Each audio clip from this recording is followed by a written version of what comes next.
For generations you slept. No purpose, no call to wake you. But now, something has risen from the ruins of the old war.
Hey all, Siege here, and today I want to welcome you to part 2 of a look at the Awakening mission, as well as its relevance within the greater story narrative, and essentially the beginning of Warframe, with this video focusing more on interesting and even problematic aspects of the quests, changes from its original variant, and its implications within the greater lore. So, thank you for joining me once again. Now, for those who have just joined the game, the video's intro was the original opening to Awakening, and it makes me wonder why so much has been changed. In the end, the Awakening quest can really be summed up as a race between Captain Vor and the individual that is depicted as some manner of emissary for the Lotus herself, in order to reach and somehow awaken these warriors of blade and gun, masters of the Warframe armor. But there's so much more to the story than what is presented at face value. It's interesting that so much in the way of substantial imagery is offered during this introductory quest that only those who are somewhat experienced in the lore would understand, adding aspects to the overall story that, if anything, adds to the confusion of the overall narrative far more than it helps. From the depiction of the Tenno's uprising without any actual mention of it, to excessive work in visual depictions, including allusions to characters and concepts that won't be seen in the game for a very long time. Add to that the fact that most won't ever come back to play this quest, and it makes the detail that was included here, a remake of the quest to boot, really intriguing and equally puzzling. The original Awakening wasn't even set in the same area, this new quest taking on a completely different setting. Of course, many aspects are still the same.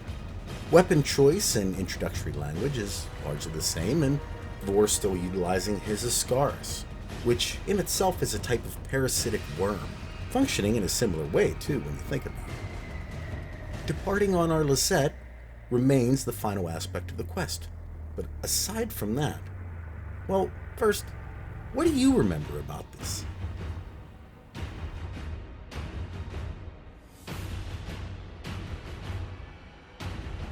Among the aspects I noticed regarding DE's newer introductory offering, the Lotus dialogue remains similar, but it's certainly changed enough to warrant question.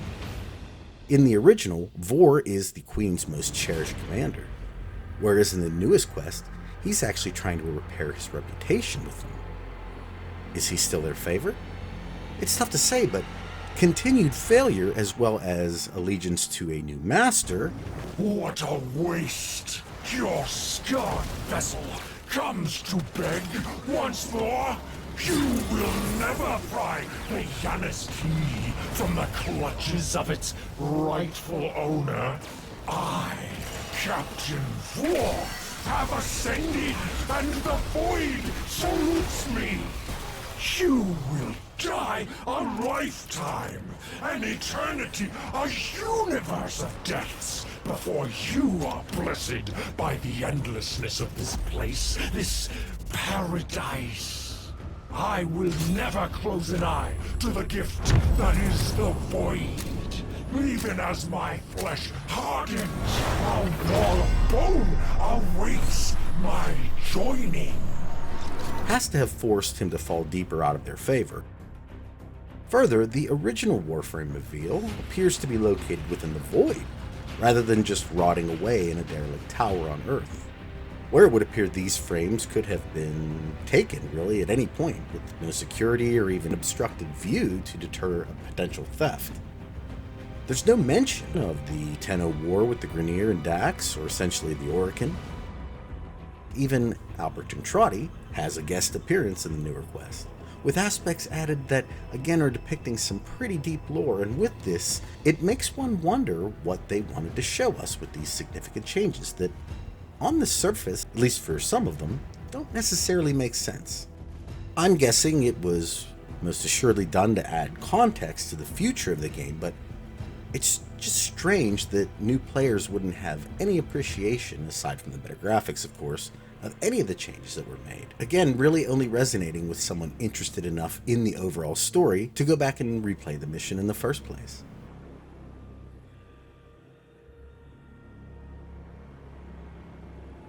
The Awakening opening cinematic, showing a young woman portrayed to have potentially landed in the water after fleeing the Grineer as they burned down the surrounding area, looks eerily similar to the future depiction of how the Zariman survivors are shown when they die, per se. Given that she's able to vanish with the same void energy the Warframes exhibit as they fall limp in the shown flashback, this is an obvious nod to the character being a Tenno, aside from all the visual imagery, and while never being proven, the way she looks, her powers, and her specifically delivering lotus flowers just before our character is helped and instructed by the Lotus herself makes this almost undeniable. And if I can speculate a bit, there's a rumor that this character is actually a kind of stand-in, a placeholder if you will for the player character, named Mara in-house, even being somewhat confirmed in the original script of The War Within, where the player character was in fact called Mara. It may even be this same person making an appearance in one of the new War trailers, as this character looks very similar, although I haven't been able to find proof that they are one and the same, so while I can't confirm that is completely true, what I can say is, if there is truth to this idea that she is a reoccurring character, then perhaps their actions are to be taken more for their visual quality and not necessarily for their relevance within the lore. I believe you may even make the argument that the word Mara has been given its own definition, as many have come to believe the phrase Mara Lok means child of the void, based on context clues used to attempt to transcribe what the man in the wall has said directly to us, with the very vague child very much fitting what we see on screen, with both of the female characters appearing to be teenagers at best, at least in appearance. And of course Lok is already transcribed to be void through Entrati's Requiems. Here's the thing though. The presence of this person, I've personally never perceived as anything other than a Tenno due to her look alone, somatics along her face, and even similar earpieces to ones I wore, was odd, given what was occurring at the time.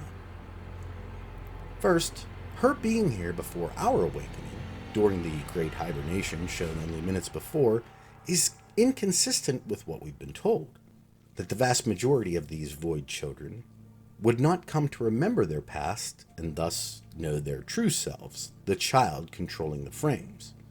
How do you feel? I'm confused. I thought I was...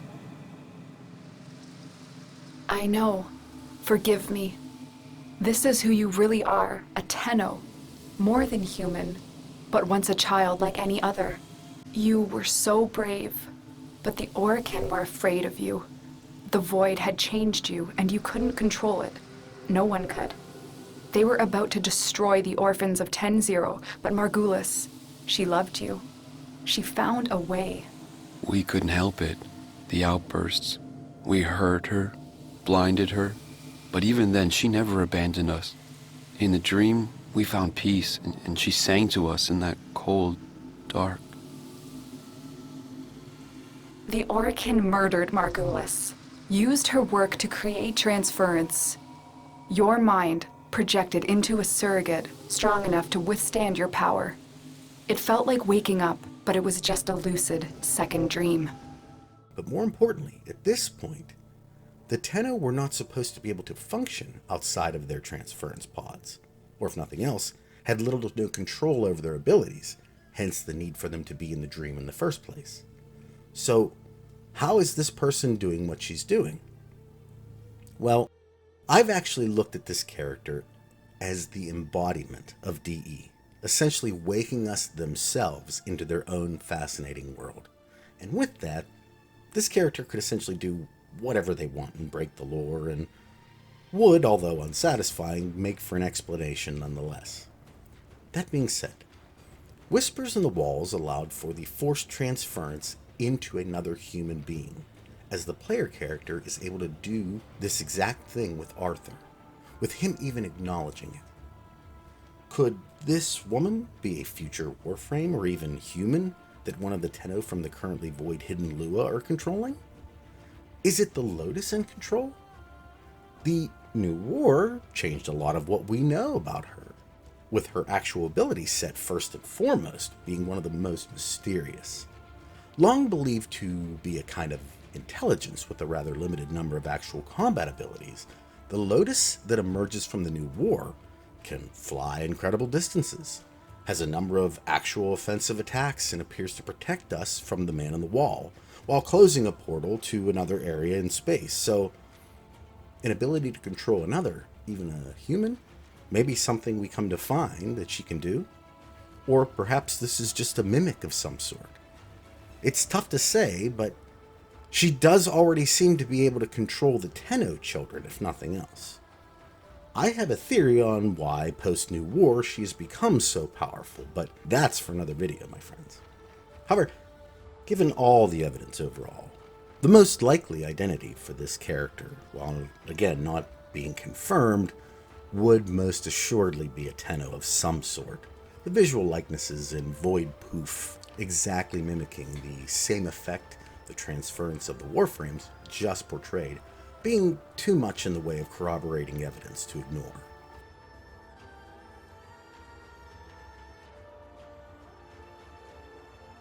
Regarding the 3 Warframes we see, were these always our Warframes, or did the Tenno just use whatever was around?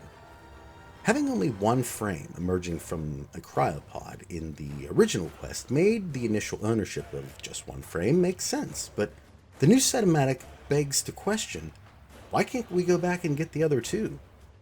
I checked, by the way, and it doesn't work. However, the point remains that after the mission, there's still 2 frames there. Did someone else remove them? Or did they go to another awakened Tenno? And if that's the case, did someone replace the missing Warframe for the next new player like a bowling pin setter? It actually forces a larger question of how things were in the past. Were frames owned individually, or were they more community-based? Would Tenno just use what was available, and did the frames that we have now, built from schematic pieces, even exist back then? Considering the way Ballas describes the process of making a Warframe. We took our greatest, volunteers or not, and polluted them with these cultured reagents. Their skin blossomed into sword steel, their organs interlinked with untold resilience. It's very different from how we create, or more aptly recreate them.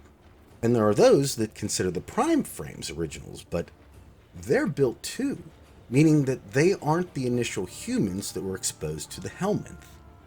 Given their durability and apparent longevity, with these frames in particular showing extreme age, yet being able to function just fine after hundreds or potentially thousands of years of dormancy, questions if the originals still do exist.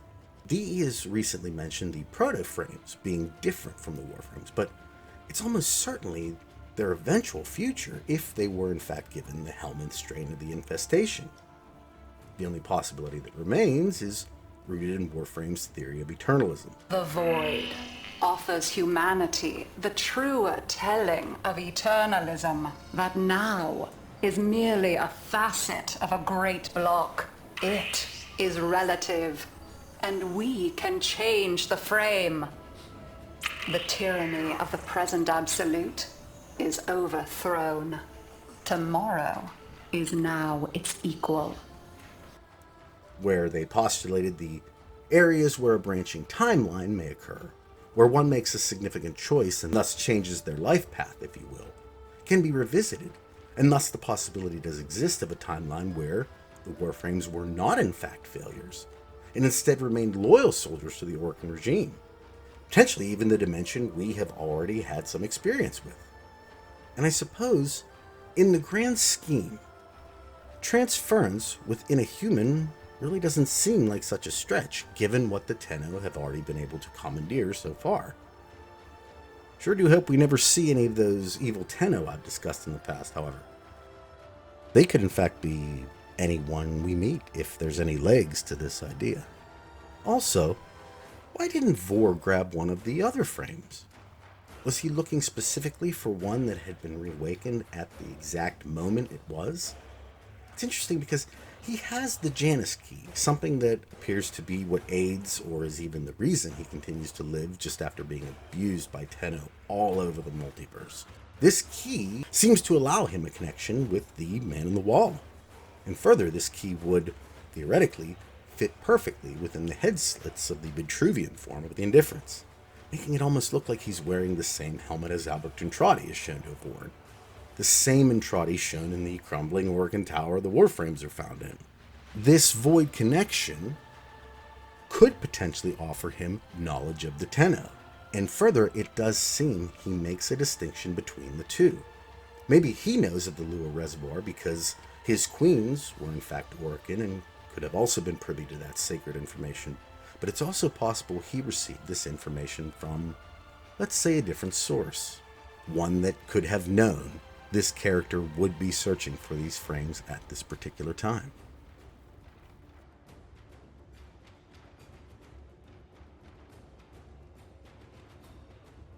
Something I noted in my previous video was in regards to the timing of the Zariman ship. Was this voyage before the sentients were created, or after? This is an interesting discussion because it's very unclear. On the surface, at least, it actually appears as if the voyage occurred before the sentients were created. However, it opens up so many questions in the process. Why would Tau need to be terraformed after a colonization effort? And if the Zariman were merely meant to scout new areas, why does Tuval call them colonists? And further, was the need for terraforming something they learned after the fact? Because the Zariman never actually made it to Tau, and in that one has to wonder, how did the Orcan know the area was in need of terraforming? Wouldn't they be sending the Zariman passengers on essentially a suicide mission? If they were meant to just live on the ship, they wouldn't really be considered colonists. They'd be more akin to explorers in that regard, much like the people of the Enterprise are within the Star Trek universe. Consider that this Zariman 10-0, the one that recently reemerged from the void, is very likely a copy in its own right. After all, if the ship returned during the Old War, how did it return again just recently? Did the Orcan put it back into the void? It seems like something they wouldn't do given their penchant for scientific discovery and such. Also, the ship that returned originally, from Colleen's account, is, as she puts it, completely intact, full environmental, as if it had never left. If these are the same ship, how does it only look like this now? Anyone who's visited the Zariman recently will know that it's anything but brand new. Furthermore, on this ship, the biomes were apparently unscathed, as destroyed biomes wouldn't constitute the description of completely intact, as if it never left. It's a very confusing aspect that I really can't put a firm answer to. It makes me believe this is yet another eternalism thing. And with that in mind, who knows what the true timeline is? But it definitely leads me into probably my, let's say, most intriguing theory to date regarding the truth of how everything actually fell apart for the Orokin.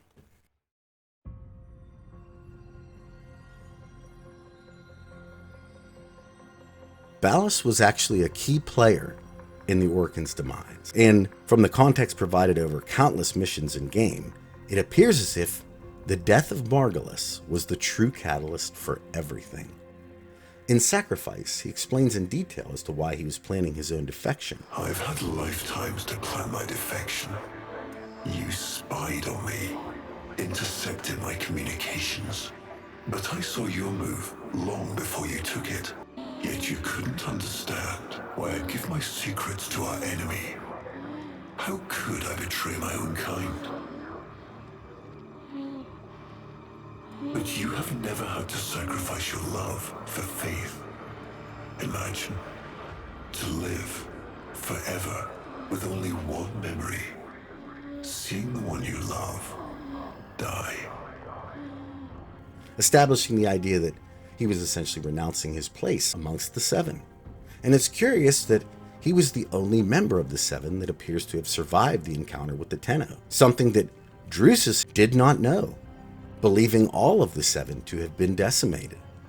And I don't think that's by accident. In fact, given that we now know the Lotus is a product of Ballas as well, somehow incorporating the feelings, memories, and intentions of Margulis into a sentient and having her take on the very appearance of his former lover in the process. Whatever happened during the initial encounter with Ballas and Natah is a crucial part of knowing the full story, but this image presented during TennoCon, one I've brought up before, appears to suggest everything about the Lotus.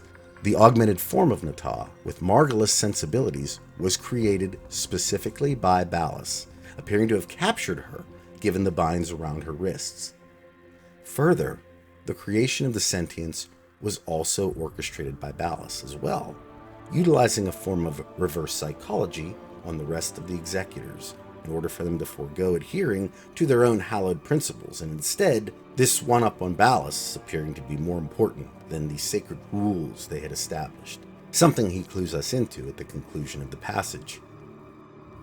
You did better than I thought you would. It was Ballas, the man, not the projection. It would seem nobody truly knows they want a thing until you threaten to take it away. He broke into a smile. Wouldn't you agree, Archimedean? And then we have the bargain between Hun Hao and Ballas, setting up the old war to be nothing more than a proxy battle, as in the end, the Orokins' win was predicated largely upon a lie. The sentients would act as if they had been defeated. Hun Hao would lay low and allow the Lotus to complete her actual mission, something she admits to us. There are gaps. I had my mission, and I have completed it. All but the last sequence. To destroy the Tenno. The war was over, so I hid them away. In the second dream, I could not destroy them. The only part of it that was changed was the elimination of the Tenno themselves, meaning the Tenno's war on the Orokin was most likely orchestrated by Ballas and the Lotus from the very beginning, even if the Lotus didn't realize she was actually completing Ballas's plan, one that was, in ways, contradictory to the ones the sentients had already laid out, something Hun Hao himself confirms. So, Ballas very silently defects, removing the one person who knows about his transgressions' ability to speak in the process. After all, Warframes cannot speak, as a rule. Their creator decided they should only scream or roar or howl. he then relays the necessary information to Hun Hao. This is all you know, Hun Ho. But there is a hidden half. A secret that lies within a place forbidden to you and your kind. I speak of the void. Which forces them to create Natah. So the Golden Wrath came, and after, I was born. A mimic. A spy. Conceived to burrow into nests and swallow the pitch eggs of their war machine, the Tenno. But when I saw your tender faces, I took mercy. Or so we were told. with the specific purpose of infiltration and destruction of the Orokin hierarchy and the Tenno, leaving the sentients to reemerge and allow Ballas to essentially take over. Which, if you think about it, is exactly what happens in the future, his plan going off almost perfectly. The Lotus's weakness, a desire for children, is really the only thing that foils this plan. This aspect of her lost due to the trip back to the Origin System. All missions to the Origin System required a sacrifice. Me and my kind become barren when crossing the gap. It is the one flaw we never overcame. Nata wanted children of her own. Consider that, given Ballas knows the sentient's weakness, could he have specifically utilized this as a calculated risk, that she would in fact spare the Tenno children? How else was she going to destroy the Orokin from the inside without the help of the Tenno and, by extension, their Warframes? To me, Ballas was always playing both sides, first luring the Orokin into the creation of the sentients, and then manipulating Hun Hao into a willing surrender, with the Lotus's actual actions benefiting Ballas the most in the end. But all miracles require sacrifice. Allowing for the future we will come to experience. In fact, the only reason his plan didn't work to perfection was in whatever force was able to bring the Lotus back, a force that is never actually specified in any way. But that is a story for another day, although I know who my money's on. With that being said, I hope you all enjoyed part 2 of the Awakening mission discussion, and it got you thinking about how all of this fits together, and further why the quest cinematic and subsequent parts of it were changed so much. DE seems to have a habit of doing this, as I've shown many times in the recent past, but the true intentions behind all of it have yet to be discovered. Special thanks to G Fuel for helping a small creator like myself. And if you're interested in getting your hands on some, either to resupply or to try something completely new, feel free to use my code TheDsIEGE and enjoy 20% off your next purchase, all while helping to support the channel. And thank you very much to those who do purchase. At any rate, I hope you all have a wonderful day today, a wonderful rest of your week, and I'll talk at you all in the next one. Take care, everybody. Bye.